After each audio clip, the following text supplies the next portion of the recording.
मैं आज आपके सामने पेश हो रहा हूँ क्योंकि हमारे ये रिज़ल्ट्स आए हैं 2020-21 के प्रोविज़नल रिज़ल्ट्स, और उसमें ये देखा गया है कि जो इकॉनमी है वो 3.94% से ग्रो कर रही है। तो अगर इसको इस मद में देखा जाए कि जब ये हुकूमत जिस वक्त आई 2018 में, तो $20,000 का करंट अकाउंट डेफिसिट था, फिस्कल डेफिसिट भी काफ़ी हाई था। लेकिन बाकी सारी चीज़ों को एक तरफ रख दें, हमारे डॉलर ही ख़त्म हो रहे थे। हमारे पास इतनी सख्त ही नहीं थी कि हम वो $20 बिलियन का जो करंट अकाउंट डेफिसिट वो पूरा कर सकते। तो इस हुकूमत को IMF के पास जाना पड़ा, और IMF ने इस दफ़ा सख्त रवैया अपनाया। मुझे याद है 2008 में जब मैं IMF गया था तो एक फ्रेंडली एटमॉस्फेयर था, उन्होंने हमें हेल्प किया। इस दफ़ा उन्होंने फ्रंट लोडिंग करवा दी, सारी टैरिफ इंक्रीज़ कर दिए, इंटरेस्ट रेट बढ़ा दिए, एक्सचेंज रेट को डिवैल्यू करवा दिया। उससे इकॉनमी जो है वो ज़ाहिर है टेल स्पिन में चली गई, ग्रोथ जो है वो कम होगी। लेकिन स्टेबलाइजेशन ज़रूरी थी। अब उसके बाद कोविड भी आ गया। कोविड ने और इस चीज़ को इस पे असरअंदाज हुआ। लेकिन आई थिंक प्रूडेंट पॉलिसीज़ जो थी प्राइम मिनिस्टर इमरान खान की कोविड पे, उसने हमें बचाया इससे, क्योंकि टोटल शटडाउन्स नहीं किए, स्ट्रेटिजिकली इसको शटडाउन्स क्रिएट किए गए, और उससे हम एक अच्छे तरीके से निकले। लेकिन साथ साथ जो IMF के जो हमारे कंस्ट्रेंट्स थे वो तो चल ही रहे थे। इस हुकूमत ने चंद टारगेटेड चीज़ों के ऊपर तवज्जो दी,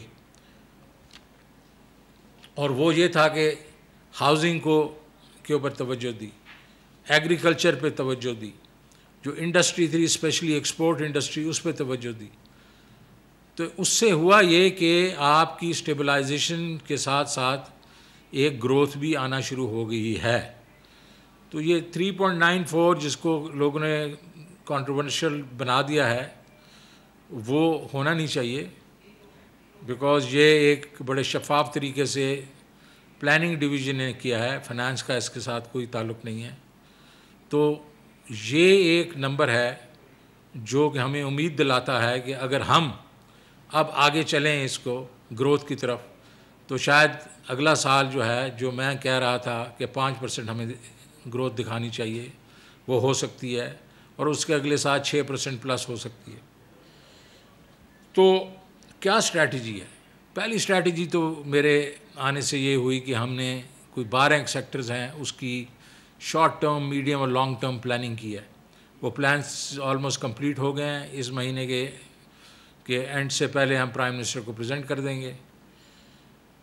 और उसमें क्या है वो स्ट्रैटेजी, पूरी स्ट्रैटेजी में क्या है? पहली तो चीज़ जो है वो प्राइस स्टेबिलिटी है।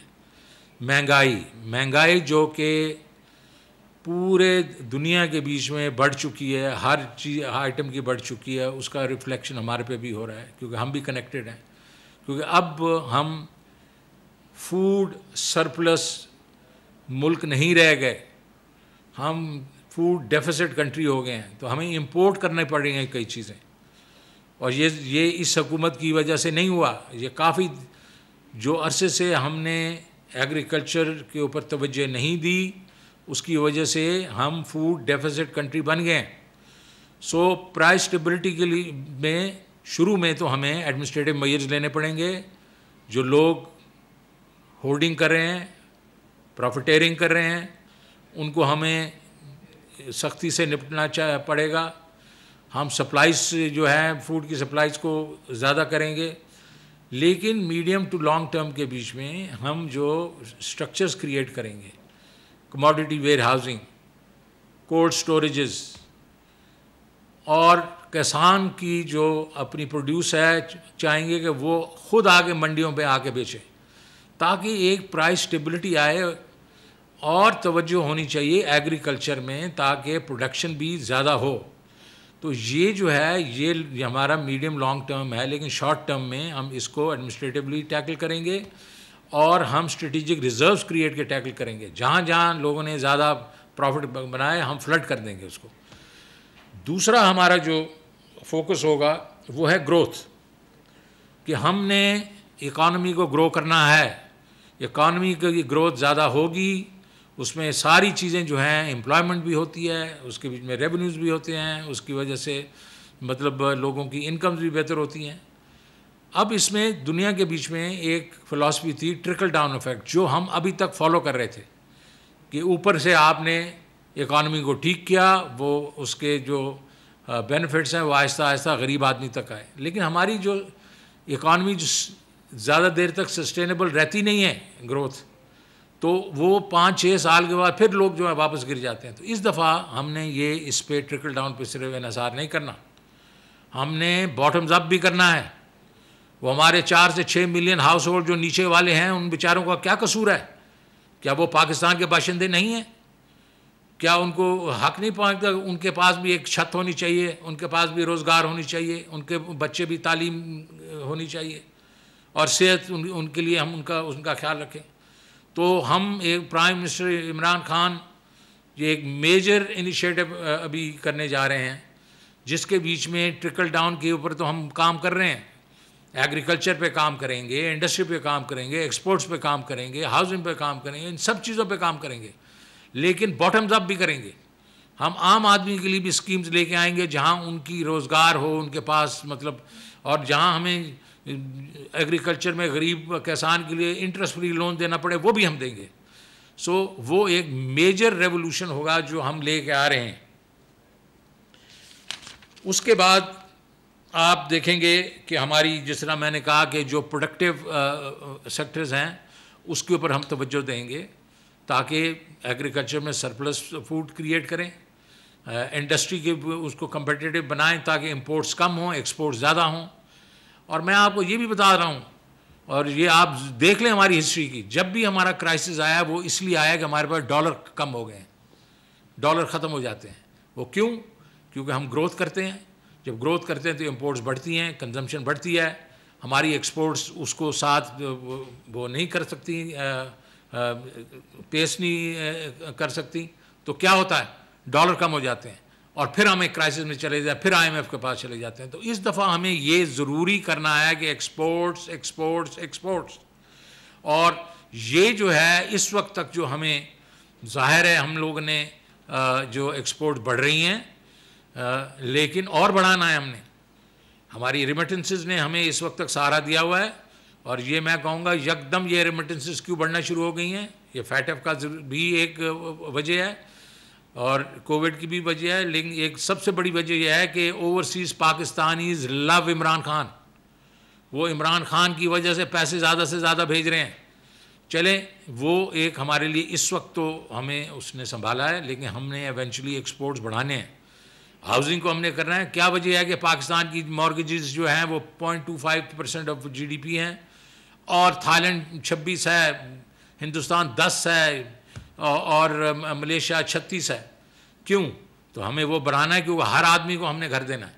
सो ये हम जब बढ़ाएंगे तो इससे जो है एम्प्लॉयमेंट बढ़ेगी, इससे जो है इंडस्ट्रियल ग्रोथ बढ़ेगी, और सबसे ज़्यादा जो 2-3 अहम चीज़ें हैं जो मैं जो प्रायोरिटी में है वो है रेवेन्यूज़ बढ़ाने हैं। जब तक FBR के रेवेन्यूज़ नहीं बढ़ेंगे, हमारे पास रेवेन्यूज़ नहीं बढ़ेंगे, हुकूमत हमेशा मकरूज़ ही रहेगी और फिस्कल डेफिसिट जो हैं वो कम नहीं होंगे, और जो है प्राइवेट सेक्टर को क्रेडिट नहीं मिलेगा। तो रेवेन्यूज़ रेवेन्यूज़ रेवेन्यूज़ ये और एक बहुत क्रिटिकल चीज़ है जो हमने बढ़ाना है।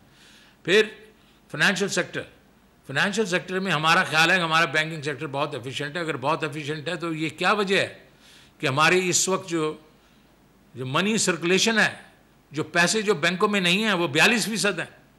इसका मतलब लोग पैसे बाहर लेके बैठे हुए हैं। अगर हम इतनी एफिशिएंट हो तो वो कम से कम बैंकों में रखें ना पैसे, और कम से कम प्रोडक्टिव यूज़ हो उसकी, तो वो हम देखेंगे करेंगे। दूसरा ये है कि पूरे मुल्क से पैसे इकट्ठे होते हैं और 9 शहरों में खर्च हो जाते हैं 85%। ये नहीं होना चाहिए। KPK का अगर सेविंग्स है तो KPK में ही खर्च होनी चाहिए, बलूचिस्तान की सेविंग्स है तो बलूचिस्तान में ही खर्च होनी चाहिए। Similarly north Sindh, south Punjab, Azad Kashmir, हमने इसको ठीक करना है। ये सारी चीज़ें जो हैं, ये जब हम ठीक करेंगे तो हमारा ख्याल ये है कि ये 6% ग्रोथ इंशाल्लाह होगी, लेकिन हमने इंक्लूसिव एंड सस्टेनेबल ग्रोथ करनी है।